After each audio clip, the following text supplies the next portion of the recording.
บ่ดังระบาดนี่บ่เปิดดิเป็นน้ำยังเนาะบัดนี้เนาะ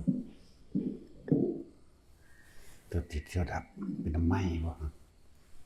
มึงอยากให้กูหาไม้ทองคำพุ่นบ่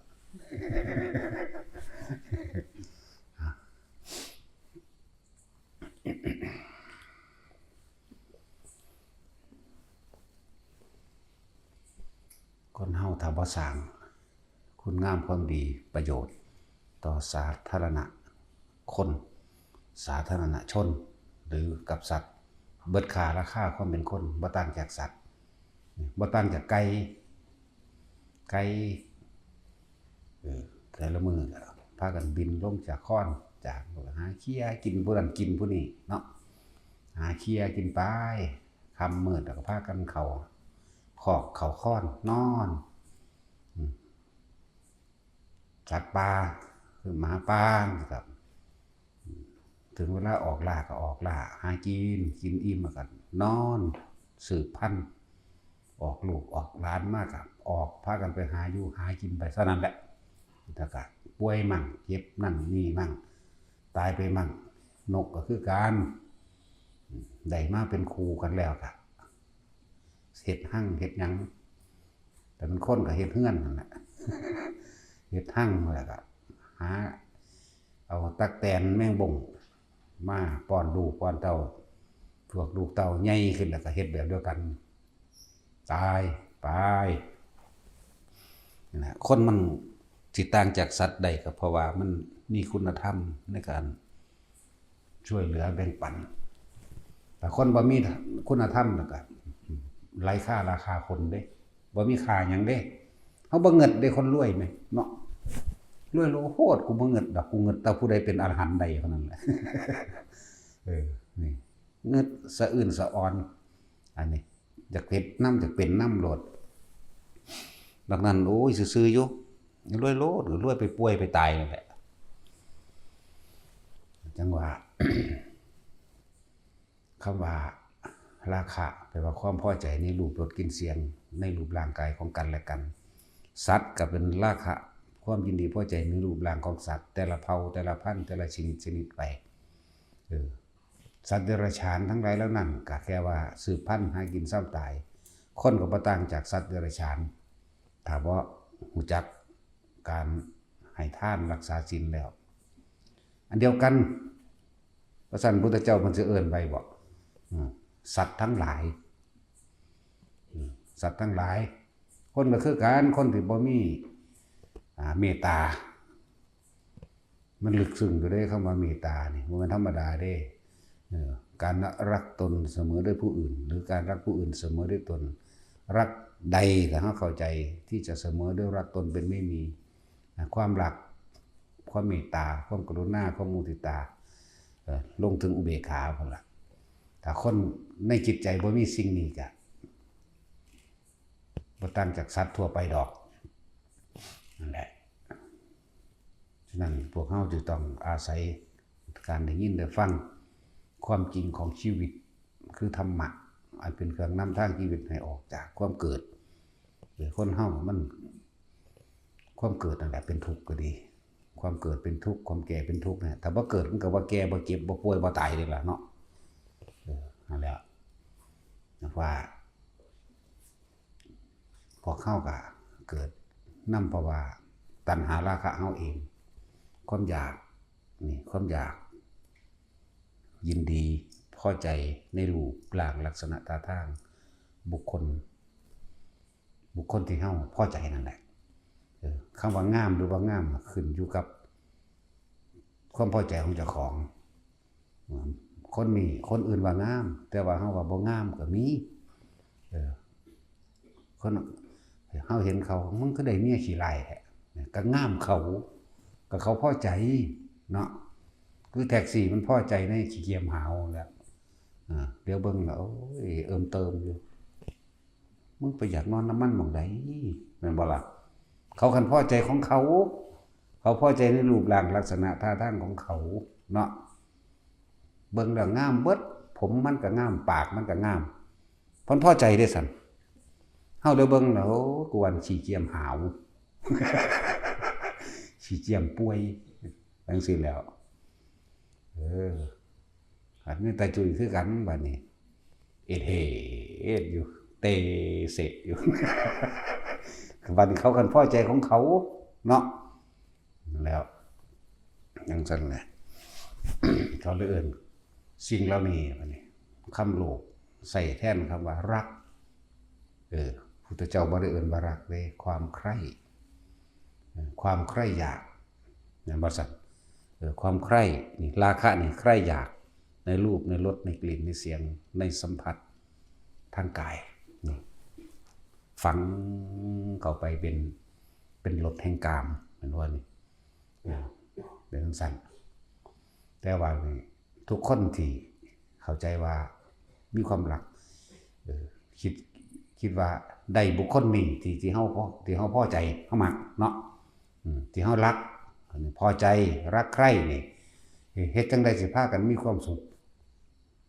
บ่แม่นคำว่าความสุขความสงบหรือสุขสันติต่างๆนี่บ่แม่นแค่ว่าอยู่นำกันเด้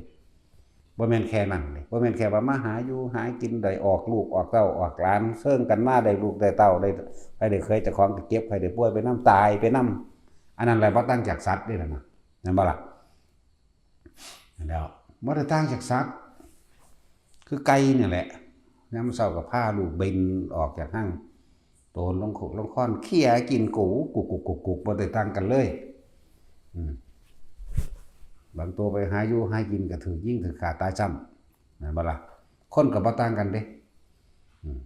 ออกไปหาอยู่หากินก็ไปผิดไปเถียงกันนั่นนี่ตีกันแข้งขาหักกลับมาฆ่ากันตายก็มาก็มีบ่ต่างกันแต่คนจึงจะต่างจากสัตว์เพราะว่ามีคุณธรรมนั่นเองสัตว์มันก็คือคน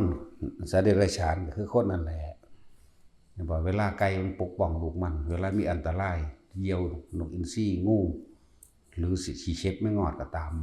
ปกป้องกันเนาะใช่หรอคนก็คือกันนั่นแหละแต่สิ่งทั้งหลายมันก็อาศัยกำลังอาศัยสิ่งเหล่านั้นแต่ว่าคนที่มีคุณธรรมอาศัยบารมีธรรมเจ้าของเองอาศัยบุญเด้เป็นเครื่องปกป้องที่เป็นของที่พิเศษพวกนี้แต่ว่าเราต้องเฮ็ดไปเรื่อยๆเด้เหมือนเพิ่นว่าคนที่มีบุญตกน้ำบ่ได้ตกไฟบ่ไหม้ฆ่าก็บ่ตายบ่ถึงข้าวตายก็บ่ตายนะครับ ในตำราในตำนานต่างๆก็มีหลายอยู่เด้ล่ะเห็นบ่คืออีหยังล่ะพระศิวลีก็อยู่ในท้องแม่7 ปีว่าซั่นปาโตคันบ่ตายแล้วก็พระอีหยังพัทธะอีหยังน่ะปะตักเขาเอาแม่ไปเผานี่นั่นเพราะว่าบุญที่เพิ่นสร้างไว้เด้เห็นบ่ล่ะเขาเอาแม่เพิ่นไปเผานี่ตายแม่ตายตอนลูกอยู่ในท้องบ่ตายพระหยังล่ะลืมชื่อเพิ่นแล้วไฟเผาใหม่มาฮอดบางท้องมันอุ้งปุ้งคือเก่าอยู่บ่ใหม่แข้งขาเนี่ยใหม่มากุ่นหมดแล้วเหลือตั้งแต่ในขั้นเท่านั้นซับปะเลอก็เอาไม้เหล็กแหลมไปแทงแตกปุ๊เด็กน้อยนั่นฟงออกไปข้างอยู่ต่อใหม่นะนี่ผู้นึงอีกผู้นึงกันไปข้างตกลงหญ้าคาพอดีเลยนี่ผู้สองผู้สามคือพระศิวลีจังซี่นั่นแหละอีกพระอีกองค์นึงกับพระหิยะรุจิริยะนี่แหละที่ปลาคาบไปนั่นนะไปกับคนใส่เป็นลูกเศรษฐีเป็นคนใส่ไปมืนตกน้ำลงปลาเนี่ยกืนกินเลยที่กืนกินลงไปกับพุ่นไปนอนอยู่ในท้องแม่ท้องปลาพุ่นในท้องแม่พุ่นไปตกอยู่เมืองพระราชสีอย่างพุ่นละ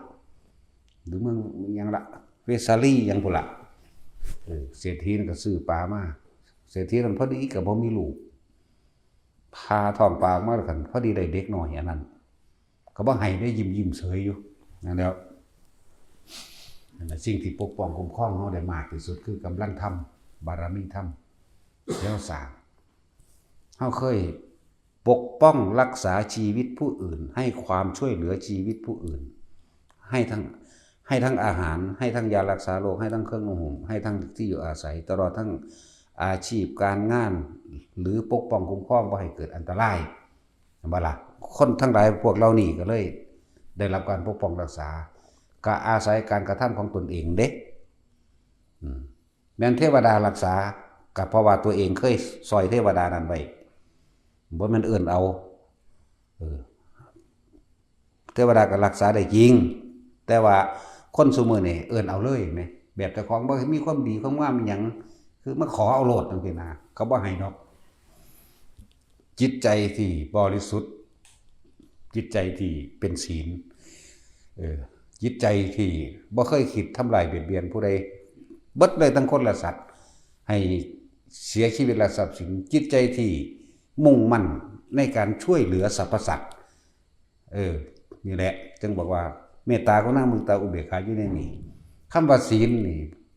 บ่แม่นแค่ว่าสิไปเว้าสั้นๆว่าเจตนาในการบ่ฆ่าสัตว์ตัดสินมันบ่มีเลยในนี่ตัวมันบริสุทธิ์แท้บ่มีความคิดในการอยากทำลายเบียดเบียนผู้ใดนี่ต่างหากตัวที่มันมาปกป้องคุ้มครองเฮาเองไปทางใดก็บ่อึดบ่อดบ่อยากไปทางใดก็รู้สึกปลอดภัยแม้ทั้งตกอยู่ในห่วงอันตรายที่สุดจังซี่นะรู้ปลอดภัยนะเพราะตัวเองกระทำเอาไว้เองเลยนี่บ่แม่นไปโอ้ยถอยผู้ขายแน่อยู่ซื่อๆสิเพิ่นเอาเขาบ่เอิ้นซะเลยซ้ำไปมหาชนกเลือแตกเห็นบ่คนทั้งหลายในเรือนั่นเป็น500 600คนนั่นน่ะเอิ้นหาพ่อหาแม่มั่งเอิ้นหาสิ่งศักดิ์สิทธิ์มั่งเอิ้นหาพูดผีปีศาจที่เคยเอิ้นหาพระอินทร์พระพรหมเอิ้นหาเทพเทวดามาซอยแต่ว่ามหาชนกบ่เอิ้นไผเรือกำลังสิล่มตายแล้วบ่รอดแน่กินข้าวยัดข้าวนั่นเขามีปัญญาเห็นบ่ล่ะยัดข้าวอิ่มเรียบร้อยแล้วไปเอาเสื้อผ้าที่มันเป็นผ้าปานๆหยาบๆดอกเอาไปจุ่มน้ำมันก๊าซตัดมากองข้อนี่ซุปเป็นแขนแล้วผ่าพันตัวเองพร้อมเรียกว่าเฮ็ดมันเป็นผ้าสี่เหลี่ยมนี่พับเข้ามาปาดมันข้อนี่จากวันปาดนี่ไปเอาซุปหัวได้เทน้ำมันราดตัวเองเบิดตนเบิดโตมันกินเขาอิ่มแล้วได้จังเฮ็ดนั่นเรือก็คอยเอียงลงนะได้กระดานอีกอันนึงล่ะอุ้มกระดานไว้ค่อยๆขึ้นกระโดงเรือปลาฉลามมันมาหากินคนที่ตกน้ำโดดข้ามไปก็แผ่นกระดานนั่นเห็นบ่มันบ่สนใจตัวมันเหม็นมันขิวน้ำมันที่เพิ่นอาบตัวนั่นปัญญาเห็นบ่ทางออกทั้งหลายแล้วนี่มันก็คิดออกของมันเองเพราะว่าเคยช่วยเหลือปกป้องบุคคลผู้อื่นเอาไว้ได้บ่แม่นเทวดาดลบันดาลบ่แม่นไผเพราะว่าการสั่งสมสติธรรมปัญญาธรรมการสั่งสมของเจ้าของเองได้เลยมันเกิดความเคยชินในการที่ช่วยเหลือปกป้องตนเองคือตนแลเป็นที่พึ่งของตนนี่มันซึมเข้าไปผู้อีกไปได้มันเลยเฮ็ดให้คิดออกว่าเฮาต้องซอยตัวเองเฮาบ่ต้องไปอ้อนวอนขอร้องให้ผู้ใดมาซอยเฮานี่แหละคำว่าตนแลเป็นที่พึ่งของตนอันนึงก็ดีสิ่งที่เพิ่นสั่งสมเพื่อสิถ่ายทอดมาให้พวกเฮาสืบตามนะพวกเฮาสิคิดบ่ออกบัดนี้บ่มีหยังบ่ได้ทุกข์บ่ได้ยากพอปานใดดอกบ่ฮอดขีดตายดอกมาวัดมาว่าก็มาขอของดีขอบางทีก็มาท้าทายแต่แน่จริงบอกเลข3โตลูกว่าซั่นโอ้ยอีผีปอบบักหาใดก็มึงคือกันนั่นแหละบอกเลข3โตดูซั่นนั่นแหละเป็นตาสั่งว่าซั่นแล้วก็อีหานี่หาบางคนมันหังมาท้าทายแต่ว่าเป็นพระหลานหอให้เบิ่งดูสิมันเป็นตะตีนถีปากก็อย่างนี้เด้ โอ้ยมึงก็ฟังกูไหนไปหยังมึงจังมามึงมาหาโคตรพ่อโคตรแม่มึงหยังเนาะเอ้ยนี่ผีปอบ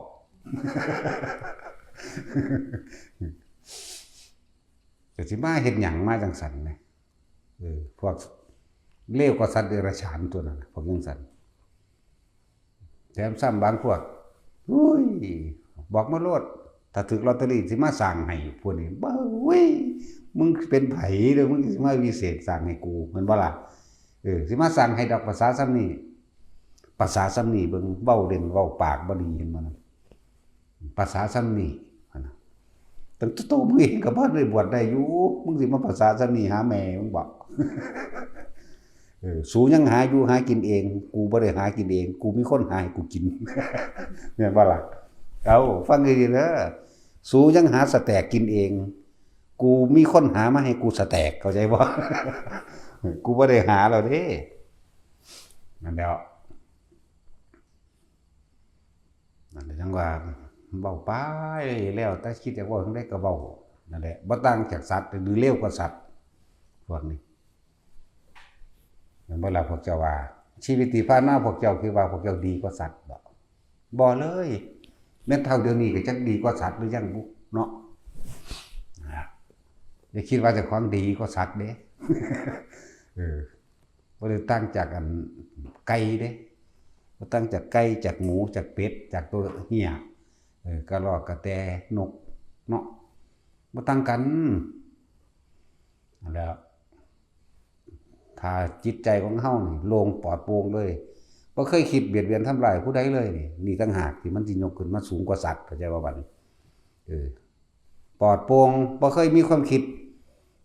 ว่าถ้าเห็นผู้ใดตกทุกข์ได้ยากจักมันเป็นใดมันดึงดูดเขาจากซอยเขาโดดโอ้ยแล้วโตนสะเทือนกับหัวใจสั่นเข้าสงสารมันธรรมดาเด้เขารบกันอยู่ต่างประเทศเฮาเบิ่งน้ำข่าวจังซี่โอ้ยแล้วโตนได้น้ำตาตกทางในเลยสะอึกสะอื้นไปเลยเด้มันมีแต่โอ้ยมันปานนี้บ่สูมันปานนี้บ่อยู่เด้สูคือบ่พากันฝึกหัดฟังธรรมสูจังสิรอดพ้นออกมื้อนี้มันไปจังซี่เด้นั่นแล้วนี่มันจังต่างจากสัตว์นอกนั้นเลวกว่าสัตว์เนาะว่านอกเฮาตะกี้ยังคักแล้วตะของก็เคยเป็นคือกันตำบักหุ่งเผ็ดๆแซ่บๆแกะอีปูใส่กุ้งปลาซิ่วดิบสดใส่กันกินยำสดๆนี่แหมเนาะทั้งสั่นแล้วตะของก็เป็นเด้ตะกี้มักคือหยังนี่ซ้ำแหมไม่ท่องแล้วเป็นผู้แกะกระปูให้กับเราไปหาปลาขอนมาแล้วก็เอากุ้งไว้มีกุ้งมีปลาซิ่วดิบเด้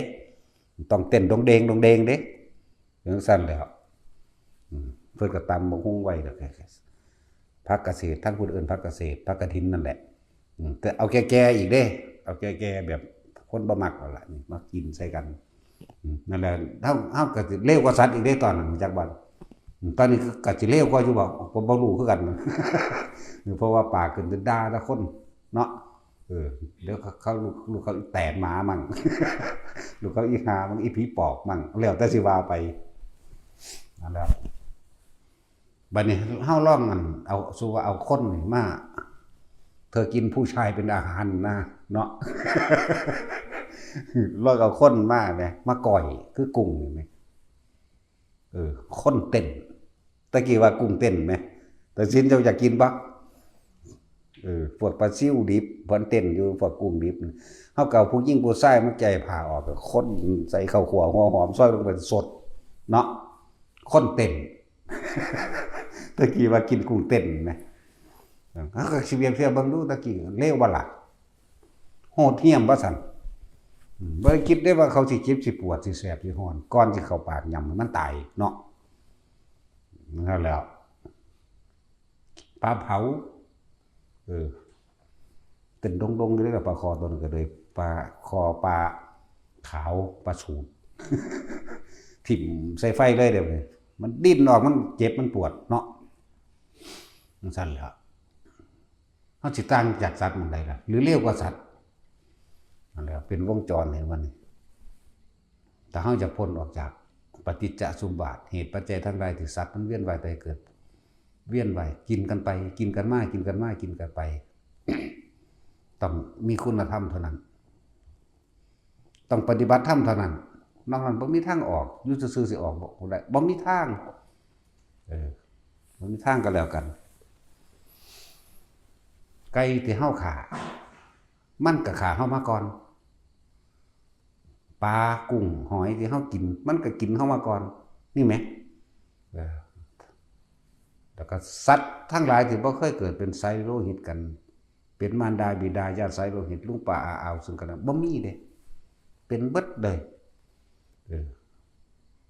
หนูที่เฮากินดีบ่ดีก็เป็นเคยเป็นปู่เป็นย่าเฮาหรือเป็นพ่อเป็นแม่เป็นผัวเป็นเมียกันมาก่อนมันบ่ธรรมดาเด้มันเป็นจังซี่มาตลอดนั่นแหละตราบใดที่บ่ละราคะตามนั้นเฮาก็เวียนว่ายตายเกิดต้องรับเบิดทุกเม็ดทุกอย่างนกมันไปหากินหนอนนั่นบ่ล่ะหนอนมันก็เคยกินนกทั้งนั้นแหละไผสิเชื่อบ่เชื่อก็ตามเนาะความเชื่อบังคับกันบ่ได้ความคิดบังคับกันบ่ได้นะเชื่อบ่เชื่อก็ตามเกิดแล้วต้องแก่ ต้องเจ็บต้องปวดต้องป่วยเกิดแล้วต้องตายบ่เชื่อก็ตามมึงหนีบ่พ้นมึงหนีดอกกูบ่เชื่อดอกเกิดแล้วสิบ่ตายนั่นน่ะกูบ่เชื่อดอกมึงก็ตายคือเก่าหรือบ่เชื่อก็สร้างขี้แมงเด้เนาะซั่นล่ะคำว่ากรรมคือหยังนี่เข้าใจว่าดลบันดาลเด้คนทั้งหลายน่ะโดยเฉพาะที่บ่ได้ยินฟังธรรมพระพุทธเจ้าเข้าใจว่าเทพดลบันดาลเทวดาดลบันดาลพระอินทร์พระพรหมพระเจ้าพระเจ้าพ่อพระเจ้าแม่ทั้งใดสิมาดลบันดาลเห็นบ่ล่ะอินทร์พรหมทั้งใดสิมาดลบันดาล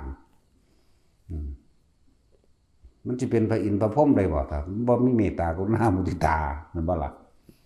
ผู้สร้างคนนี้ดลบันดาลขาขาดเนี่ยมันสิดลบันดาลอยู่มันบ่ได้เจ้าของได้เฮ็ดเองนั่นแหละคิดเบิ่งดีๆเด้อพวกเฮาบ่ต่างจากไก่เด้หากินกลางค่ำกลางคืนนั่นแหละก็ขึ้นค้อนบิดนอนผู้ท่านหากินเป็นก็ไปตุ่มอยู่น้ำปีกแม่นั่นแหละเนาะเรื่องสั้นอีดีเริ่มหากินเป็นเองแล้วก็คอยหาออกนะไปเอาผัวเอาเมียใหม่เอาไปเรื่อยนะนั่นแหละสัตว์บางชนิดก็เอากันไปเลยคือหมาคือไก่คือเป็ดนะนกบางชนิดกันเป็นกูนี่มันยังพอมีศีลก่อนหนึ่งอยู่พอได้เป็นแนวสืบมาเกิดเป็นคนในจักน้อยนั่นแหละหลายประเภทตัดสิเว้ามาเยอะแยะต่างจากสัตว์มองใดเดี๋ยวนี้พระสันพุทธเจ้าสิเว้าร่วมไว้บ่สัตว์ทั้งหลายนี่มันเป็นธรรมดา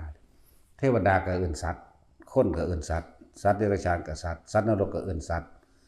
ที่พ้นจากสัตว์ไปแล้วคือพระอรหันต์ประเภทเดียวนอกนั้นยังมีความเป็นสัตว์มากน้อยต่างกันนั่นแหละพระอนาคามีก็เป็นสัตว์จากว่า25%เด้พระสกิทาคามีเป็นสัตว์50เป็นอริยะ50อริยะอยู่ดอกแต่ว่าความเป็นสัตว์คือความอยากหน่อยมันยังมีอยู่อริยะแปลว่าผู้บ่เบียดเบียนอยู่แล้วล่ะแต่ว่าความเป็นสัตว์หมายถึงว่าตัณหายังมีอุปาทานยังมีหังคนละตัณหากับคน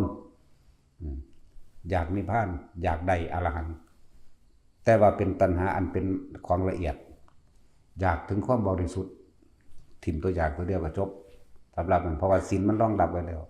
โสดามีความเป็นสัตว์อยู่ 75% นี่นะเทียบพ่อเข้าใจถามเจ้าของเบิ่งว่านี่พวกเฮาต่างจากสัตว์มันใดวะตื่นเช้าขึ้นก็ย่องย่างออกหากินเนาะพวกหากินกลางคืนก็บ่ต่างจากหนูเด้พวกหนูพวกบาง เห็นว่าแท็กซี่พวกงูบางชนิดก็ออกหากินกลางคืนเด้พวกงูทำท่านมันได้ออกหากินกลางคืนเนาะงูเห่าบ่ได้หากินกลางคืนเด้เขานอนงูเห่างูจงอางพวกงูหากินกลางคืนก็เยอะบัดนี้พวกหากินทั้งกลางวันกลางคืนก็มีอีกคนก็ดีงูก็ดีนี่ต่างกันบ่ล่ะจังซั่นล่ะบ่ต่างจากสัตว์นั่นแหละยามใดมันสิพ้นออกจากวงจรนี้เนาะบัดนี้ก็ทุกคนที่เวียนว่ายตายเกิดนี่ตัวที่แน่นเหนียวแน่นที่สุดเลยนี่แม่นคนผู้นั้นบ่ทันได้ผัวเพราะในเมียก็สร้างมันนึงมีตัวนึงฝังใจไว้คือความราคะนั่นแหละความพอใจในรูปรสกลิ่นเสียงในผัวในเมียนั่นแหละเข้าใจบ่ล่ะแม่นตอนนี้บ่มีก็สร้างแต่ว่าถ้าถือผู้ถือใจมันปั๊บโดดเด้มันหมุนใส่กันโดดปั๊บโดดบ่ยานกันเด้แต่ว่าตอนที่มันบ่ทันได้ถือใจมันก็ยุ่งสั่นซะก่อนนะแต่คือบ่หาทางออกจากตัวนี้ให้เจ้าของบัดนี้ถ้าว่าผู้บ่ทันมีผัวมีเมียก็ดีเนาะมันหาบ่เห็นเพราะว่ามันบ่ทันได้ฮู้ธรรมนั่นนี่ บอกว่าที่นี่เหตุจังใดมันหลีกหนีบ่พ้นได้ว่ามันยังมีความยินดีมันมีความพอใจในความรักความใคร่ว่าเพลงเขาแต่งไว้ความรักใคร่มันทำอะไรได้ทุกอย่างแม่นเด้มันสามารถเฮ็ดอีหยังได้เบิดทุกอย่างเด้ฆ่าคนก็ได้ฆ่าคนที่เจ้าของหักมักก็ได้ฆ่าเจ้าของก็ได้ฆ่าสัตว์ก็ได้ลักปล้นจี้ข่มเหงข่มขืนใจได้เบิดนะบ่แล้วความรักใครนี่มันธรรมดาเลยเปลี่ยนจากความรักใครตัวนี้มาเกิดกลายเป็นภาพบุคคลที่รักสร้างความดีสิบ่ดีก็บอกเนาะมันก็มีอยู่มันก็บ่ทันได้ขาดแต่ว่าพากันเฮ็ดสิมันเป็นประโยชน์ต่อโลกต่อสัตว์อื่นๆแน่พวกเจ้าจังสิค่อยๆยกจิตขึ้นไปสู่ที่สูงความสุขอันจะเกิดจากการเสพกามเพิ่นเอิ้นกามคุณแต่ว่าสร้างเป็นคุณธรรมคุณประโยชน์ให้มันยิ่งขึ้นไปได้บ่พากันมาฟังธรรมมั่งพากันมาใส่บาตรสวดมนต์ทำวัดมั่งแล้วก็พากันมาฝึกหัดภาวนามั่งนี่เป็นเรื่องเฉพาะเข้ามาที่นี่เรื่องสาธารณกุศลบัดนี้เห็นคนตกทุกข์ได้ยากก็ช่วยเหลือแบ่งปันให้อาหารหรือให้การรักษาพยาบาลรักษาโรคให้ที่อยู่อาศัยมั่งช่วยเหลือแบ่งปันความอำนวยความสะดวกหลายๆอย่างที่เขาติดขัดเฮาพอซอยใดเฮาก็ซอยไปนี่งานสาธารณประโยชน์เป็นงานเร่งรัดบารมีเร่งรัดกำลังใจให้ยกจิตยกขึ้นชูที่พ้นทุกข์พ้นออกจากนี่แหละ เฮาซอยเหลือคนทุกข์คนยากคนที่ลำบากเฮาก็เห็นความว่าเฮาก็ย้อนขึ้นมาสอนเจ้าของนำมันว่าล่ะคือเฮาเห็นเขาสงครามกันฆ่ากันตายต่างประเทศมุนก็ดีเนาะพังราบเรียบไปเบิดตึกล่ามบ้านซ่องบ้านนี้ต้องไปพวกตายก็ตายไปนอกตึกล่ามบ้านซ่องนั่นแล้วที่ลึกเข้าไปก็นั่นที่ห้องบ่ฮู้หมดปวกอยู่ในหันก็มีเด้เนาะเคยคิดพอบ่พวกจิ้งจกพวกตุ๊กแกพวกขี้เข็บแม่งอดพวกมดพวกปวกที่ซ่อนอยู่ใต้ตามตึกล่ามบ้านซ่องหรือในแผ่นดินนั้นระเบิดตูมเข้าไปพวกนี้หาทางหนีก็บ่ได้บัดนี้มีแต่หลับอย่างเดียวนี่เพราะว่ากรรมที่ตัวเองเฮ็ดไว้เด้สิว่าหยังกับคนก็ยังหนีบ่ได้อีกเพราะแห้งอยู่เด้คนก็ลำบากอดอยากอึดอาหารกินหาหม้องหลับหม้องนอนเวลาร้อนก็ร้อนบ่มีน้ำกินเวลาหนาวก็หนาวแบบบ่มีน้ำกินอีกเด้มันก็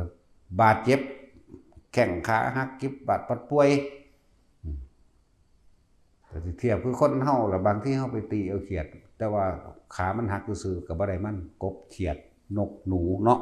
ปีกหักมั่งขาหักมั่งตัวเองก็ปีกหักขาหักคือกันนั่นแหละนี่แหละบอกกรรมทั้งหลายมันย้อนขึ้นนะเฮาเบิดการกระทำทุกสิ่งอย่างแต่ว่ากรรมมันบ่เข้าใจหรอกการกระทำทุกสิ่งอย่างที่สิ่งใดที่พวกเฮากระทำเอาไว้แล้วล้วนแล้วแต่เฮาต้องได้รับเหมือนกันเฮาสิซ่าอยู่เฮ็ดหยังในการที่เฮามาฝึกหัดปฏิบัติธรรมรู้ลมหายใจซื่อๆมั้ยเนาะถ้าท่านรักตัวเองท่านอย่าทำร้ายผู้อื่นแล้วก็ถ้าท่านรักบุคคลที่ท่านรักจงพาบุคคลที่รักเข้าหาธรรมเข้าหาความจริงเข้าใจว่าล่ะถ้ารักผัวตัวเองถ้ารักเมียตัวเองถ้ารักลูกตัวเองลูกถ้ารักพ่อรักแม่ตัวเองหรือปู่ย่าตายายไล่กระจายวงกว้างออกให้นำสิ่งที่มีค่าสูงสุดนี่อันสิเป็นหนทางพ้นออกจากความทุกข์เลยคือธรรมะแนะนำธรรมะแนะนำธรรมหรืออุปกรณ์สื่อสารอันใดเป็นวิทยุน้อยที่มันมีเสียบแฟลชได้ฟิตเลยจังสิไปให้เพิ่นสำหรับปู่ย่าตายายเฮาที่ไปหันมานี่บ่ได้แล้วหรือพ่อแม่เปิดดูบ่อยๆเดี๋ยวมันก็ซึมซาบเองดอกนาที่แรกอาจจะรำคาญอยู่หุ้ยจะเปิดแม่ยังก็รอดหรอกมันบ่กูอยากไล่เวลานั้นประสบพบเหตุที่ตรงใจตัวเองตรงจุดตัวเองที่กับเพิ่นเทศตัวเองถือกับเหตุการณ์ที่เพิ่นเทศออกมา คิดได้เด้นั่นแหละสิ่งที่มีค่าสูงสุดนี่คือความจริงคือธรรมะความจริงอันเป็นหนทางทำให้สัตว์ทั้งหลายพ้นออกจากการเวียนว่ายตายเกิดความจริงอันเป็นทางที่จะให้สัตว์ทั้งหลายจมลงไปสู่นรกหาเวกีตลอดทั้งการเวียนว่ายตายเกิดธรรมะมันก็มีทั้งธรรมะกับอธรรมเท่านั้นเนี่ยเรียกว่ารู้ความเป็นจริงได้ทั้งสองทางเฮ็ดแบบนี้พวกเจ้าไปเกิดเป็นสัตว์ต่างๆนรกเปรตสุรกายเดรัจฉานก็ว่าไปเฮ็ดแบบนี้พวกเจ้าไปสวรรค์พรหมโลกฝึกหัดแบบนี้พวกเจ้าไปนิพพานเห็นไหมมันต้องประสบพบกันจะครั้งละนาเปิดไปเถอะบ่ได้เงินได้คนรวยๆบ่เงินเลยเงินคนเป็นอรหันต์เฮาเขาเจ้าอยู่ป่าอยู่ดงอยู่โดยลำพังพระองค์เองเดียวได้นี่เฮ็ดจังไดน่ะเห็นบ่ล่ะถ้าอยากเป็นคือเพิ่นก็ไปศึกษาวิธีทำกับเพิ่นเลยเนาะก็ไปศึกษาวิธีทำคนอยากเป็นนักเรียนในร้อยทหารตำรวจก็ฮู้อยู่ตัวว่าเขาต้องไปเรียนหนังสือจบนั่นจบนี่ก็ฮู้อยู่ตัวว่าต้องเฮ็ดร่างกายแข็งแรงก็ฮู้อยู่ตัวว่าต้องไปสอบก็ไปเรียนเอาไปสอบเอาทั้งโลกเห็นบ่ล่ะทั้งถ้ำนี่โอ้ยสะอ่อนเพิ่นเด้มาพึ่งพาบารมีหลวงปู่หลวงตาหลวงพ่อกับอยากมีบารมีคือเพิ่นก็ถามเพิ่นที่เพิ่นเฮ็ดแนวใดเห็นบ่เพิ่นบ่ได้หวงเด้มีแต่อยากให้คนใดคนเป็นเนาะคนเบิดโลกนี่เป็นคือกูเบิ่งแหน่บ่มีผู้ใดฆ่ากันดอกฮอดบ่จับอันมีดไปอันนั้นตัวแม่นบ่ซั่นกูจักให้มันเป็นจังซี่เบิ่งเด้บ่รู้จักฮอดปืนบ่จักฮอดหลักเป็นจังไดบุบ่เป็นกันแล้วกันน่ะแน่นั่นแหละเพิ่นจึงเอาเมตตาตนก่อนถ้าเรารักตัวเองจริงๆแล้วเราจะไม่ทำร้ายบุคคลผู้อื่นเลยบาดนี้แต่เป็นธรรมดาสัตว์โลกมันมีราคะรวมกันที่นี่ก็ถ้าท่านรักบุคคลที่ท่านรักจงพาบุคคลอันเป็นที่รักนั่นแหละเดินทางเขาแสวงหาธรรมความสุขนั้นจึงจะค่อยๆคืบคลานไปเป็นนิรันดร์นะบ่ล่ะเอาซานี้เฮาทำตะบุญรวมกันเห็นบ่ทำบุญทำทานรวมกันศาสนามันก็ไปอีกไปต่อคันเก่าแล้วพอตัดหลักบ้านได้ขาดมันก็ไปเป็นคู่กันอีกแต่ว่าการสังสมอุปนิสัยเกิดความเคยคิดในการให้ทานรักษาศีลหรือทำงานทำคุณงามความดีมันก็คอยคืบคลานไปน้ำกันไปเลยจนถึงที่สุดก็ได้เข้านิพพานไปน้ำกันตัวพระพุทธเจ้าเฮากับพระนางพิมพานี่เด้ครับเป็นตัวอย่างหนึ่งเวลา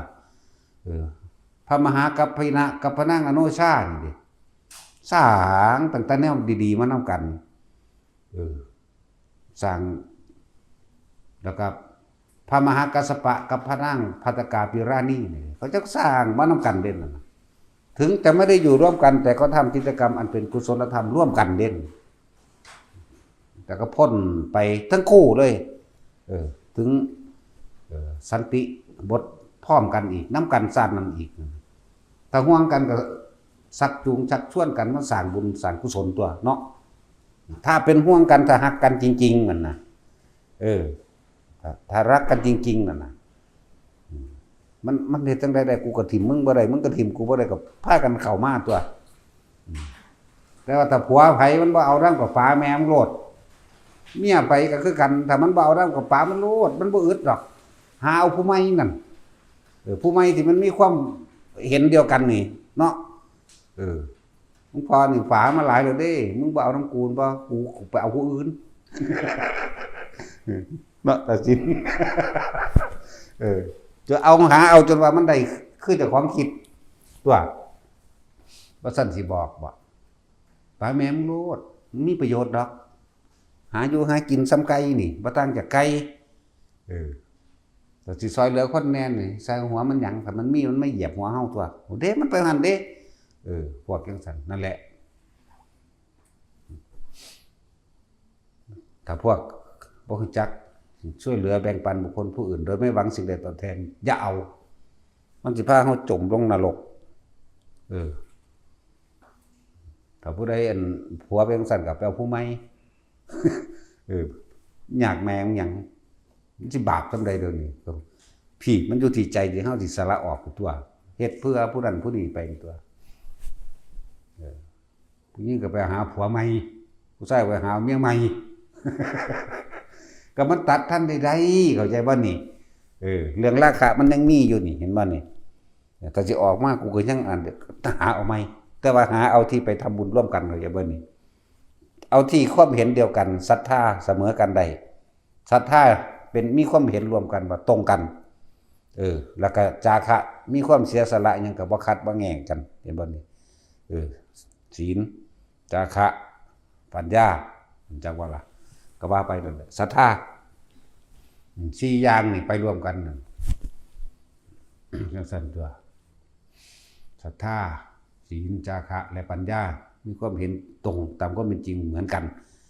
แต่ว่าเฮ็ดจังไดนี่มันปากันบ่ทันได้แต่ว่ามันมักอยู่นี่จักว่านี่มันก็เป็นสันอีหลีเด้นะว่าซั่นเว้าความจริงโลดอย่ามาทำทานั่นนี่หลายเท่าไผก็เลยเนาะธรรมะอยู่แต่กูก็มักคือกันอันนั้นเนาะก็มักปามากับปาบ่ได้แต่ทันบ่ดีก็หาผู้ใหม่เนาะเอาผู้ที่มันมีความเห็นศรัทธาเสมอกันเข้าใจบ่นี่มีความเชื่อมีความเห็นลงตัวกันนะมีความเห็นว่าโลกสัตว์โลกเป็นไปตามกรรมอย่างว่าทุกสิ่งทุกอย่างกระทำที่พวกเฮากระทำไว้ล้วนแล้วถ้าเป็นวิบากกรรมที่เฮาต้องรับเพราะว่าเฮาเฮ็ดเองมันบ่ทันได้เนี่ยเห็นว่าล่ะ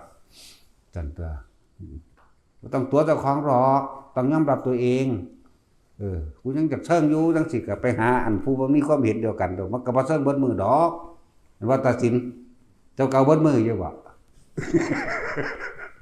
ก็บ่ลงความเห็นเดียวกันได้ไปฮอดยามไปวัดแล้วก็ปั๊บนำกันโลดตัวมื้อนั้นเอาหยังไปมื้อนี้เอาหยังไปก็ปั๊บมาโลดตัว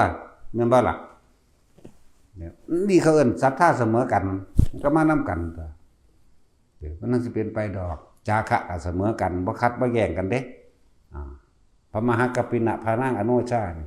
แต่ผัวท่านหน่อยเมียหายนั่นเขาบ่ได้ขัดแย้งเรื่องวายบ่ให้ท่านเด้กูไปให้เพิ่นหยังหน่อยแท้เอามานี่นั่นไปพวกหนังขี้ที่ว่าเด้ไปเฮ็ดแนวอื่นไปหามาผู้เมียก็เอาอันนี้ก็แซ่บเด้อเจ้าข้าอันนี้ก็อร่อยเด้ออันนี้เด้อผ้าเช็ดมือเช็ดปากนี่แล้วก็ยังผ้านี่เนื้อนุ่มๆก็ยังเว้าไปอีกอยู่นั่นแหละแต่สุดท้ายแล้วชาติสุดท้ายเขาจะกับมาเกิดเป็นพระมหากัปปินะกับพระนางอโนชาผู้พวกกันเดินทางมาจากเมือง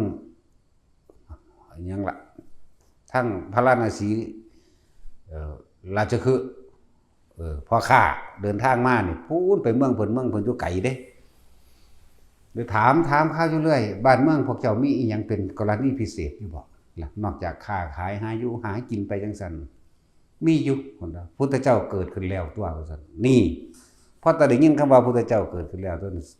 ดีใจจนว่าน็อกเลยจากว่าน็อกปึ๊กตื่นขึ้นมาเขาเอาน้ำรูปหน้าสลบครั้งที่2กับเว้าใหม่ก็ดูแม่นหยังโอ้ยพระพุทธเจ้าเกิดขึ้นแล้วซอกเข้าไปอีกดีใจจักบ่ล่ะตื่นตันใจด้วยนั่นน่ะขั้นที่3นี่จังพ่อเว้ากันได้อิหยังก็เว้าอีกคนก็ดูซั่นสามอยู่ตัวเพิ่นพระพุทธเจ้าเกิดขึ้นแล้วเพิ่นแสดงธรรมตัวคนเข้าหาพระองค์เพิ่นแต่งตัวแบบใด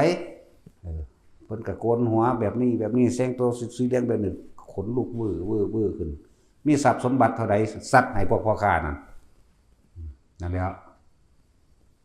มีเท่าใดเงินเท่าใดแสนเท่าใดโกรธยัดให้เขาเบิดเลยพระเจ้ายังก็เอาเถอะเด้อบัดกูบ่เอาแล้วกูสิไปบวชอย่างเดียวนั่นพวกบริวารทั้งเป็นพันก็ขี่ม้านำกันโดดเด่นล่ะว่าข้ามแม่น้ำที่1ก็สวดอิติปิโสคือระลึกถึงคุณของพระพุทธเจ้าน้ำนั่นก็เป็นรุดดังว่าแผ่นดินบ่ล่มบ่จมแล่นเลยเด้ล่ะนั่นแล้วอาการปิติมันเฮ็ดให้ลอยได้จักว่าล่ะม้าก็ลอยได้เพราะว่ามันเชื่อมกับคนนั่นแหละไปข้ามแม่น้ำสายที่2ก็ สวากขาโตได้บัดนี้สวดไปข้ามแม่น้ำสายที่3ก็นึกถึงสุปฏิปันโนภควโตสาวกสังโฆนึกถึงไปล่ะข้ามไปจนพุทธเจ้าไปรัดเอาบวชเมื่อนั้นฟังธรรมนิดหน่อยบรรลุเลยนั่นเสร็จแล้วบัดนี้พวกพ่อข้าพวกเดินทางเข้าไปสู่ในเมืองเลยพวกพ่อข้าพวกเจ้าพระตะทางใดเด้โอ้พุ่นล่ะมาถ้ากรุงราชคฤห์ล่ะอยู่ราชคฤห์พวกเจ้ามีอีหยังแปลกประหลาดด้วยหรือว่านอกจากที่ทำมาหาอยู่หากินไปซื่อๆมีหยังอีกเบิ่มบ่โอ้อยู่พุ่นกับพระพุทธเจ้าเกิดขึ้นแล้วตัวเห็นบ่กันนอกเหมือนกันสลบเหมือนกัน3คนคือกันเด้บัดนี้ก็เลยถามอันพวกเจ้ามีทรัพย์สมบัติมาเนี่ยมันไผเอาให้โอ้กษัตริย์องค์นั้นเพิ่นชื่อว่ามหากัปปินะเพิ่นบะให้บ่ขาดให้เจ้าเท่าใดโอ้ให้3อันจะได้300,000กหาปณะนี่แหละโอ้ยยังเป็นเหมือนเดิมอยู่พุ่นน่ะยังเว้าเด้ให้เก้าโกฏด้วยบัดให้เก้าโกฏพุ่นเด้จังซั่นแหละพระเจ้าศรัทธามาเสมอกันตลอดมีความเสื่อมีความเห็นลงตัวกันมีจาคะบ่ขัดบ่แย่งกันจักอันจักอย่างมีศีลนั่นน่ะมีปัญญานั่นแล้วก็ไปละบาดถึงก็ถามผู้ใดสิไปกับผู้ข้าไปบ่นั่นบ้านเมืองนี้ไผจักได้เอาไปเลยนี่จังซั่นก็ทุกคนเป็นไทยแต่บ่ล่ะเลิกทาสไปเลยเด้เพื่อได้จักได้จังให้เอาจัดสรรปัญหานี้กันเอาพวกนี้ก็ขี่รถม้าพระมหากัปปินะเพิ่นขี่ม้าพวกผู้ชายคล่องอยู่แล้วไปเลยพวกนึงขี่รถม้าแต่งกันอีลุงตุงนั่งขึ้นรถ ไปนำกันเป็นพันคือกันนี่ล่ะข้ามแม่น้ำสายที่1กับอิติปิโสภควาแม่น้ำสาย2แม่น้ำสาย3ไปเพิ่นกับเข้าบวชเดี๋ยวบวชแล้วก็บ่โดนบ่นานเขาจะก็บรรลุอรหันต์เมื่อบรรลุอรหันต์แล้วพระมหากัปปินะตั้งเป็นอยู่ใต้ห่มไม้ห่มบกนี่แหละเรียกว่าสบายเด้สุขจริงเนาะสุขจริงแนวภาษานั้นว่ามันบ่ได้ตรงตามตำราอะไรดอกหน้ากูบ่เคยสบายปานนี้จักเทื่อกูบ่เคยโล่งโปร่งปานนี้จักเทื่อเพิ่นอุทานจักว่าล่ะเพราะว่าหยังสมัยเพิ่นเป็นพระราชากษัตริย์อยู่นั่นทหารก็เป็นหมื่นคอยอารักขาความเป็นอิสระในการก้าวย่างในการสิเข้าห้องน้ำห้องในการสิไปหันไปนี่กินนั่นกินนี่มีตั้งแต่คนคอยหุงคอยล้อมไว้เป็นบ่ล่ะบ่มีหยังสิปลอดโปร่งปานนี้เพิ่นเลยว่าสบายเด้นิพพานังปรมังสุขังแต่ก่อนตะกี้มีแต่ตัณหามาอุบล้อมไว้แต่ว่าตอนนี้บ่มีอีหยังมาของเกี่ยวกับกูอีกแล้วในความอยากได้อยากดี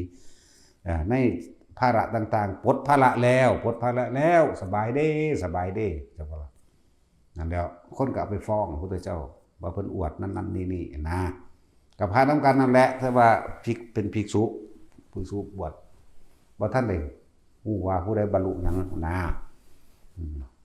พุทธเจ้าก็มาถามเพิ่นสิรับรองให้ว่าผู้นี้เป็นอรหันต์แล้วนั่นแหละเรื่องจังบอกว่าถ้าเฮามันยังตัดบ่ได้หาเอาผู้ใหม่ หาคนที่มันมีความเชื่อเดียวกันความเห็นเดียวกันศรัทธาจาคะจังว่ามีศรัทธาเสมอกันมีจาคะเสมอกันมีศีลมีปัญญาก็ว่าไปถ้าสิให้มันเสมอจริงๆแล้วมันบ่เสมอดอกแต่ส่วนที่เสมอได้คือศรัทธาความเห็นตรงกันเรื่องศีลบ่เสมอกันก็สร้างอันนั้นเมียเป็นพระโสดาบันผัวเป็นนายพรานก็ยังมีแน่ที่ว่าศีลเสมอกันได้จังใดมันอยู่กันบ่ได้หรอกแต่ที่ว่าเรื่องแม้กระทั่งว่าพระนางพิมพากับโพธิสัตว์เฮานี่ปัญญาบ่ได้เสี่ยวกับพระพุทธเจ้าเด้ล่ะปัญญาบ่เสมอแต่ว่ามีความเห็นเสมอกันมีศรัทธาเป็นหนึ่งเดียวกันมุ่งมั่นสู่จุดหมายเดียวกันพระพุทธเจ้าเฮาปรารถนาพระสัพพัญญูโพธิญาณเห็นบ่ผู้นี้ก็ขอให้เป็นครูให้คอยไปหนุนเจ้าได้บ่นี่แน่ผู้นั้นเพิ่นมองเห็นแล้วเด้ในศาสตร์นั้นเพิ่นภาวนาจนเข้าถึงสังขารุปเปกขายานได้แค่เพิ่นสิตัดใจเข้าสู่พระนิพพานกับพระพุทธเจ้าที่ปางก่อนเข้าได้เลย แต่ว่านี่เห็นแล้วบ่เข้าเห็นบ่มันธรรมดาเด้นั่งสุมิตานี่คือพระนั่งพิมพ์ผ้าสุมือนี่แหละเห็นพระพุทธเจ้าทำนายให้แล้วก็เลยมาขอรวมมีดอกไม้อยู่8 ดอกเลยแบ่งพระพุทธเจ้าองค์นั้นครึ่งนึงมาแบ่งพระสุเมธาดาบทองค์4 ดอกแล้วก็ขอรวมนี่แล้วจังซี่แล้วมันนังมีมาดอกหาให้มันได้คือกันจังซี่ถ้าบ่คือปลาแมงโลดเนาะแท็กซี่ก็คืออยู่เด้มันมาทางเดียวกันอยู่เนาะเห็นบ่นั่นแหละมาทางเดียวกันอยู่มันค่าหนีเดี๋ยวนี้ ท่านอยากบวชอยู่แต่ว่าเป็นหนีเพราะว่าเรียนสูงโพดเนาะปูไว้ว่าได้เรียนสูงเด้แต่กูเฮ็ดหน้าเก่งส่งลูกกูเรียนจบเบิดได้เป็นเจ้าเป็นนายเนาะสงสารแล้วปูไว้เป็นขี้ขาดละดีแล้วมันจังบ่เป็นหนี้ สงสารแล้วมันก็มีความเห็นศรัทธามาทางเดียวกันอยู่แต่มาจังสี่ก็มารวมกันนั่นแหละ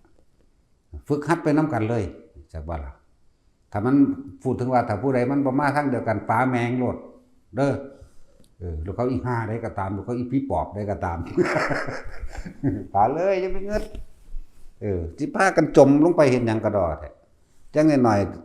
มันหนีตัวนี้บ่ได้เห็นไหมต้องยอมรับบ่ได้เกี่ยวกับเฒ่าแนวมื้อนี้เฒ่าหังตัณหาราคะหนักหังหนาเนาะเพราะฉะนั้นผู้เฒ่ามันก็บรรลุเบิดตัวแต่มันละได้แท้แหมแม่นว่าซั่นลูกผู้นั้นผู้นี้เพราะมันหาผัวหาเมียให้ซับตัวเนาะตอนคือบ่ว่าอุ้ยไปบวชเป็นอรหันต์นี่พอซะเป็นหยังหำคือบ่ว่าเนาะแม่นว่าเราก็แก้ว่าเอาลูกผู้นั้นเป็นหยังมันเด้แน่แม่พันธุ์มันก็ดี ดูงัวให้ดูหางว่าซั่นเด้ดูนางให้ดูแม่เนาะไปพุ่นเด้จังซั่นตัวมีแต่หาให้เขาซ้ำบาดสิตายมานี่เดี๋ยวเบิ่งลูกหลานนั่นนี่แล้วเหลือมาเห็นเมีย อีห่านี่แต่มึงเอาผัวใหม่กูมาหักคอมึงพุ่นเด้มันจังสิไปเป็นผีมาหักคอมึงอยู่นั่นแล้วมันบ่ได้แม่นความรักเด้มันเป็นความเห็นแก่ตัวเนาะก็ให้เขาเอาไม้ลงไปหยัง95แล้ว โอ้ยมันเกิดคิดบ่ออกปานนั้นเจ้าของ98เมีย95ก็ให้เขาไปเอารถไปหยังเนาะโอ้ยทั้งเข่าทั้งหนาเห็นปะจะไปหาจีบกันอยู่บางไดรุ่นนั่นแล้ว เห็นว่าดิความเห็นผิดของคนว่าธรรมดาเด้หลายอันหลายแบบที่เขาบ่เข้าใจเพราะว่าหยังเขาบ่มีธรรม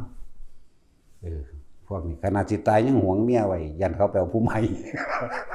โอ้ย95แล้วนั่นแหละถ้าลักษณะนี้แล้วมีแต่จมกับจมนะจมลงสู่อบายนั่นแหละคนเฮามันสิต่างจากสัตว์ทั้งหลายนะก็เพราะว่ามีเมตตารักตัวเองเสมอผู้อื่นและผู้อื่นเสมอด้วยตนเห็นบุคคลผู้อื่นเป็นดุจดั่งแขนขาอวัยวะของตนเด้ค่อยประคับประคองช่วยเหลือมีเท่าที่ซอยได้เห็นบ่มีอาหารพอได้แบ่งปันก็แบ่งปันไปให้ทานจาคะสละออกมีหมกม่วงมีหมกฮงมีหมกมีหมักลิ้นจีมีหมักลิ้นใหญ่มีหมักฟักทองหมักนะมีนั่นมีนี่ก็พ่อปันกับปันใดมีเข่าพ่อปันกับปันใดมียารักษาโรคอันนั้นนี่หรือมียาพาราแก้ปวดหัวแน่ก็เอาให้กันซะยาแก้ปวดหัวยาแก้ปวดแขว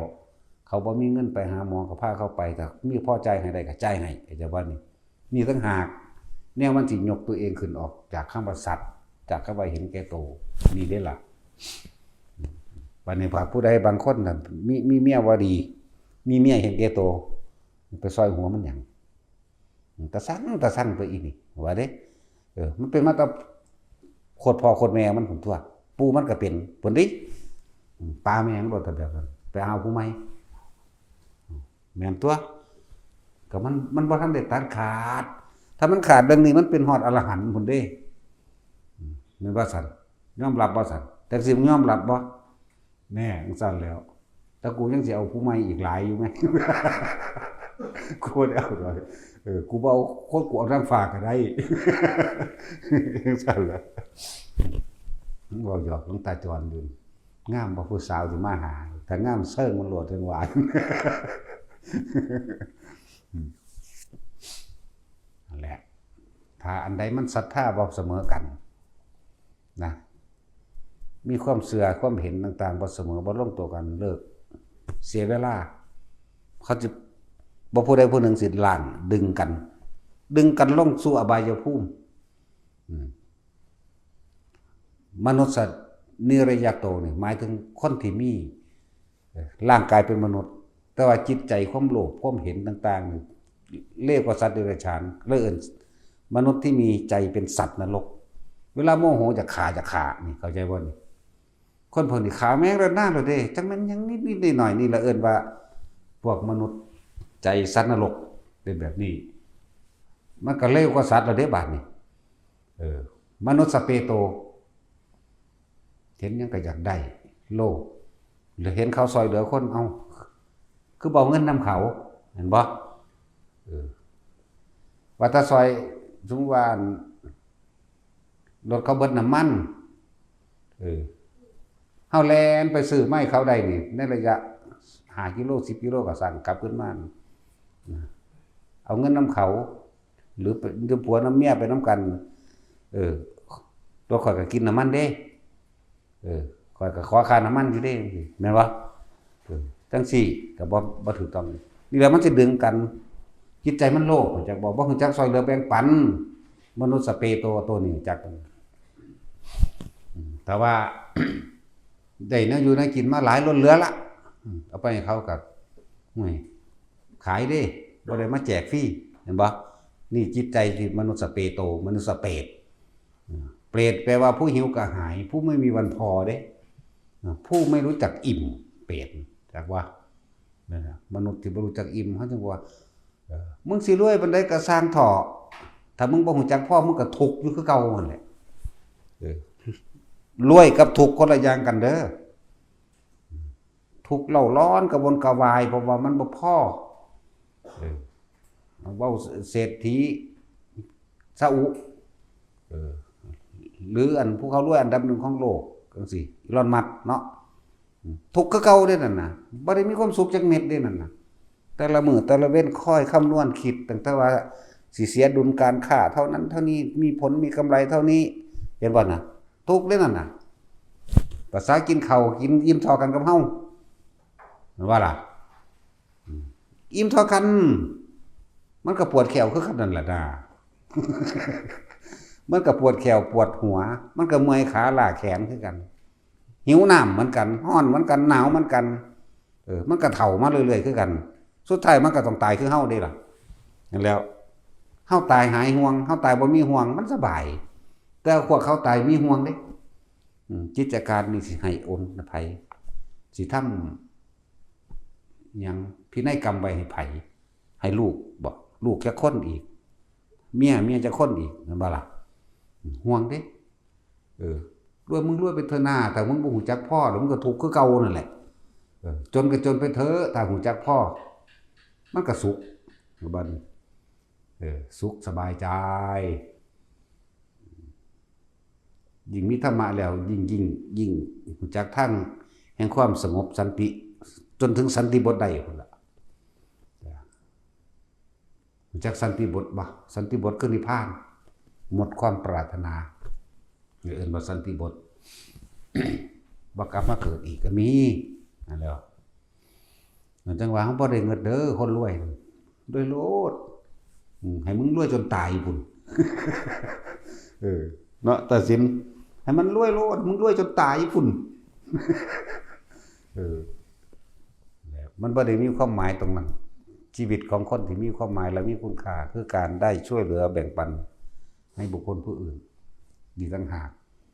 เฮาหาคนแบบนี้ถ้ามีคนแบบนี้กูมักเบิดเนาะบ่ได้เกี่ยวกับรูปร่างหน้าตาเด้ถ ถ้าทางคนน่ะงามก็สร้างงามคนทั้งโลกเนาะโยมงามเดี๋ยวเบิ่งปากมักดูถูกผู้นั้นมักดูถูกผู้นี้เข้าใจบ่ล่ะซอยเหลือสังคมจังสิก็เอาแค่เอาหน้าเอาตาไปอวดไปอ้างว่าแต่ของนั่นนี่ว่าซอยเหลือสังคมนั้นนี่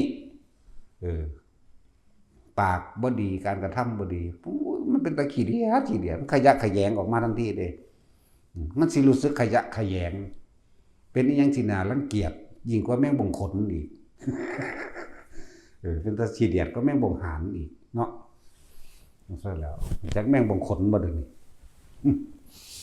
เป็นขยะแขยงเด้ทั้งสั่นหรือว่าเฮาไปรับความเห็นดังนั้นมันแผ่ออกมาหาเฮาแล้วมันเป็นตาสร้างโลดเนาะหังบ่สร้างดอกเหลือโตนอยู่แต่ว่าหังบ่อยากอยู่ใกล้มันสิเสียดป๊าบๆเข้ามาโลดดอกรู้จักว่าเสียดป๊าบพวกนั้นน่ะเข้าใจไหมคำว่าป๊าบมันสิแทงเข้ามาโลดเด้มันรู้จักโลดเด้โอ้ยพวกเสแสร้งแกล้งทำนั่นบ่พวกมีเจ้าเล่ห์ม่านยามันออกมาจากข้างในเฮาหูจักโลดดีตัวเขายังคอยแนะนำความนั้นความนี้อยู่เนาะนั่นแหละมันหูจักอยู่บ่แม่นบ่หูจักจีไล่ดังเมบเนาะปากบักใหญ่สิสุเป็นเปิดขึ้นมาไฟบักใหญ่อยู่ข้างขวานี่ก็สร้างหัวหยองหัวหยองๆหน้าใหญ่ๆเปกึ่งฟึ่งอยู่กับช้างรูปร่างลักษณะหน้าตาแต่ว่าจิตใจเขาดีอย่างว่านี่มักซอยเหลือมักแบ่งปันเว้าบ่ค่อยดูถูกเหยียบยามกันแหนบ่เคยเสแสร้งแกล้งกระทำในการช่วยเหลือแบ่งปันบุคคลเดี๋ยวเขามักแบบนี้เด้มันมีความรู้สึกว่าดึงดูดเข้ามาเด้เนาะแต่อีอันว่ารูปร่างหน้าตางามๆโอ้ยขยะแขยงอยากบอกถ้าแบบนี้เดี๋ยวเป็นตะดมอยู่ถ้าอันกึ่งฟึ่งนี่ก็สร้างมันดอกหรือว่าเอาบอลแท็กซี่แบบนี้โอ้ยปานว่าของงามมันนั่นน่ะกวนฉีกเยี่ยมป่วยเหลืองๆเติมอยู่กูโอ้ยมันจังว่าน้ำหม่องใดมันก็เบิ่งหน้ากูเลยโอ้ยแต่จักหัวคือยังจังคือจังซั่นแล้วแต่ว่าก็อันอีกคือนึงคือจักกึ่งฟึ่งบ่มันจักคนลักษณะกึ่งฟึ่งบ่เบิ่งนี่ตาค้อนเด้อโอ้ยกึ่งฟึ่งโอ้ยอีหยังกะหมูขี้อีนั่งผีเสือสมุทรนั่งพันธุรัตกึ่งฟึ่งอยู่เลยแล้วถามตาค้อนอยู่เจ้าคือว่าป่ามันโลดธรรมดาบ่แสดงว่าตาค้อนแล้วก็หักของเราเนาะเราเลยพยายามดึงเข้ามาทางธรรมเด้แต่ว่าดึงอย่างก็อีหานก็เลยอีกึ่งฟึ่งนั่นแหละนั่นแหละผู้ใดอยากเห็นลักษณะคนกึ่งฟึ่งมันสว่างใดสว่างใดตัดสิน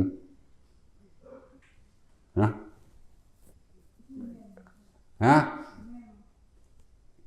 ยังเกาะเสือแมมบูอีกึ่งฟึ่งมันว่าเป็นเสือแมมดอกโอ้ยแมมว่าซั่นกวนกินตลาดว่าแม่นจังเม็ดเขาโม่กระดันคืออยู่กินตลาดบางโม่แต่โม่กระดันปุ๊บเบี้ยวแต่เราบ่ได้ว่าเคยเห็นกึ่งฟึ่งไปเบิ่งแบบนั้นเทียบเอาแต่คนแล้วก็มักของลาวเนาะแต่คนแล้วก็เอาเมียมาหลายคือกันเด้คือกันกับไผหรอกว่าแล้วก็เอาคนนั้นปลาคนนี้เอาคนปลาคนนี้บาดถึงทีบาดจะตายไปตายเลยน้ำอีหยักกับหมูขี้โอ้ยคือฟึ่งอยู่เว้ากับบาปอยู่เว้ากับเสียงก็บ่เป็นตาฟังดอกเนาะจังมันเป็นจังไดนั่นล่ะผู้ใดรู้จักลักษณะกึ่งฟึ่งให้ไปถามมันคนนั้นเฮ็ดแต่ก่อน นั่นแหละเราหักเด้นจักบ่เราหักเมียเราก็หักตัวเองพร้อมเราก็หักเมียเราพร้อมเราเลยดึงกันเข้ามาสู่ธรรมะแล้วก็คอยยังกันเด้แต่ว่าก็ผิดกันอยู่ดอกป้องแป้งไปผิดก็ผิดจากให้เขาดีน่ะสมนามันตั้งแต่หักเรื่องนั้นหักแพงหลายสมนามันป่วยบางทีมันแค่จะเล่นจิ้มโทรศัพท์หนีปะแล้วผู้ขาว่าเด้หนีปะเมียมามื้อนึงมาหอด4 แยกรถติดไฟแดงเพิ่นติดกล้องวงจรปิดเพิ่นก็ต่อใส่โทรศัพท์เด้มันเป็นไดน้อเปิดเบิ่งได้บัดนี้นั่นสมนาเฮียนมึงบ่มึงนั่งไห้ปานนั้นว่าสั่งมันธรรมดาเด้อันความซึมความสายสัมพันธ์ในความห่วงกันเนาะแล้วมาไฟแดงที่2ก็จอดเบิ่งอีกเด้ใกล้ๆกันนั่นแหละโอ้ยปานนั้นลูกทิ่มมันเลยเด้ซั่นเด้ทิ่มจังได๋เดี๋ยวนั้นห่างกัน5 กิโลนี่นึงไฟแดง1ไฟแดง2เปิดอีกแล้วใครตัวทั้งบ่ทั้งขับรถทั้งเบิ่งนำบัดนี้อยู่ธรรมดาแต่เป็นตะหักคือพอเล็กหน่อยใครอยู่เด้เนาะอันนี้มันเป็นคือเห็ดตะปูนี่แม่ตะปูอื่นนะหรือเป็นตะหักทั้งสองได้นี่เนาะมันเป็นคือเห็ดตะปูนี่แม่พวกเจ้าเคยเห็นเห็ดตะปูวะสั่นแล้วอันนั้นจะคืออีหยังบ่ถึงฟึ้งอยู่ยามเบาขึ้นก็สวกเสกเวกโอ้ยจังเป็นหยังนั่นแหละถ้าเฮาหักคนนั้นจริงๆเฮาต้องพยายามดึงเขามาให้เขามาสู่ธรรมะให้เขาไม่เห็นความจริงมาฝึกมาหัดปฏิบัติไปนำกันก็มันตัดบ่ทันใดนี่เว้าความจริงทุกคนตัดบ่ทันใดนี่ถ้าตัดได้มันก็เป็นพระอรหันต์ตัวเนาะก็เลยต้องประคองกันมาประคองกันมาจังซี่แหละใส่ความรักนี่แหละมาสร้างบุญสร้างกุศลไปนำเนี่ยเคลือบแฝงไปด้วยบุญกุศลตัวจังซั่นแล้วถ้ามันยากแล้วก็ป๋ามันถ้ามันบ่มาอีหลีถ้ามันด่าพระด่าเจ้าป๋าเลยเด้อใครก็ตามถ้าผู้ใดดูถูกในพุทธศาสนาในพระพุทธในคำสอนพุทธเจ้าในพระธรรมในพระสงฆ์เลิกเลยอย่าไปเอาเสียเวลาคืออย่างนี้เด้สักมื้อนึงมันสิดึงเฮาคอยลงไปนำจากบ่นี่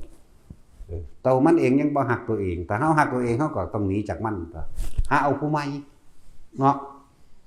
หาเอาผู้ใหม่ก็บ่แม่นว่าสิตัดก็พากันยกขึ้นไปทั้งพุ่นตัวก็สร้างที่มันสูงขึ้นกว่ากันตัวแม่นบ่ซั่นดีก็จมลงไปมั้ย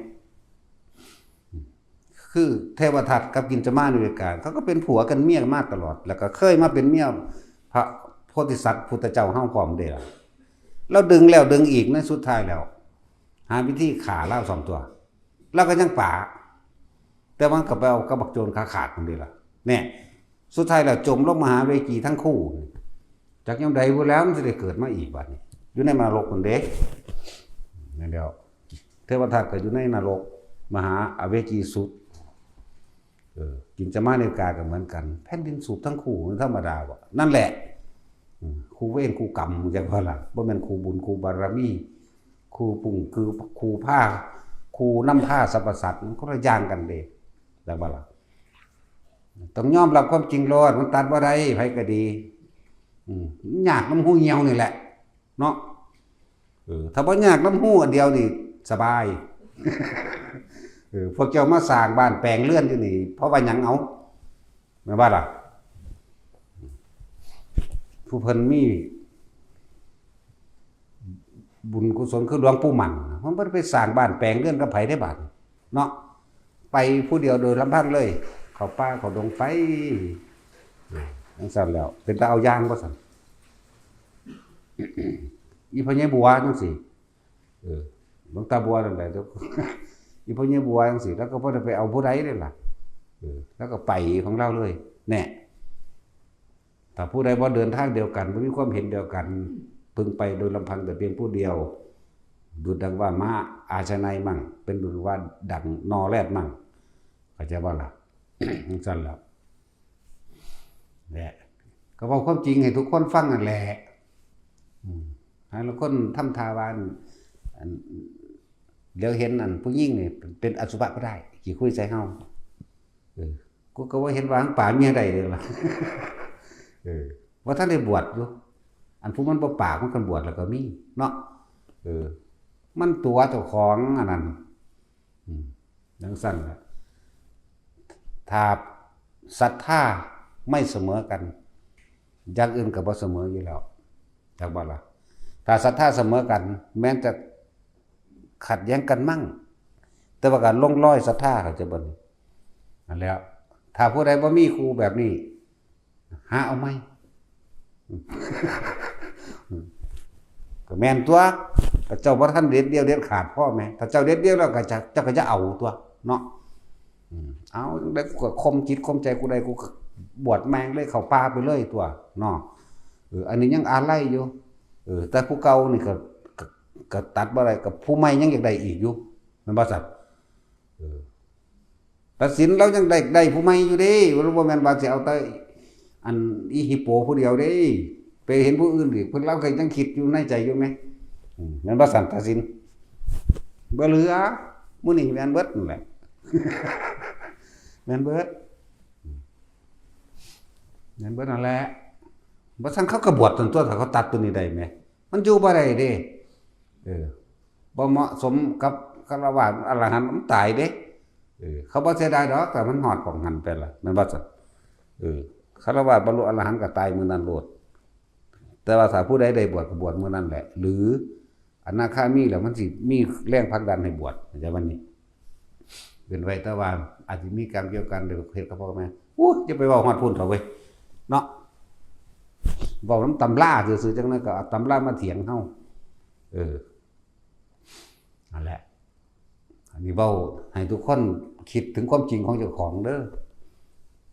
แต่บักอันนี้มันยังบ่มีเมียมันคือบ่บวชได้เนาะหรือมันคิดบังอยู่เด้แม่นว่าซั่นบักอันอรหันต์พิบาลนี่โอ้ยผมว่าคือบรรลุอรหันต์เฉพาะมันบ่พอสำนีล่ะโง่เฮ็ดหยังก็เลยให้ไปต้อนรับคนเป็นบื้อๆใบๆไปเด้นั่นแหละเป็นจังซี่แหละยังก็ได้บอกเบิดทุกอย่างแต่ว่าอมภูมิทำท่าหูได้โอ้บักหาเอ้ยเอาสมทาน